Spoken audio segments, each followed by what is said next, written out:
என் பிள்ளைகளே, நான் உங்க கூட இருப்பேன், நான் உங்களுக்கு காணப்படுவேன் அப்படின்னு வாக்கு கொடுக்கிறார். அப்படியா? நீங்கள் கர்த்தரோடு இருந்தால் கர்த்தர் உங்களோடு இருப்பார். நீங்கள் அவரை தேடினால் உங்களுக்கு வெளிப்படுவார். நீங்கள் அவரை விட்டீர்களேயாகில் அவரும் உங்களை விட்டு விடுவார். ஆண்டவர் சொல்றார், நீங்கள் கர்த்தரோடு இருந்தால் கர்த்தர் உங்களோடு இருப்பார். ஆண்டவர் நம்ம கூட இருக்கணுமானா நம்முடைய பங்களிப்பு ஒன்று இருக்கிறாரு. நாம் கர்த்தரோடு இருக்கணும், அப்பதான் கர்த்தர் நம்மோடு இருப்பார்.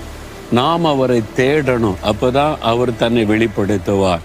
நாம் அவரை விட்டு விட்டால் அவரும் விட்டு விடுவார்.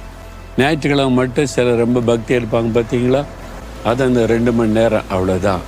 அதை ஆண்டவர் பார்த்துக்கலாம். அடுத்த வாரம் ஞாயிற்றுக்கிழமை இஷ்டத்துக்கு போவாங்கல்ல, அப்போ அந்த 2 மணி நேரம் மட்டும்தான் கர்த்தர் உங்களோடு இருப்பார். நீங்கள் அவரை விட்டு விட்டால் அவர் உங்களை விட்டு விடுவார். அப்போ நாம் 24 மணி நேரமும் கர்த்தரோடு இருக்கிற பழக்கத்தை ஏற்படுத்தி கொள்ளணும்.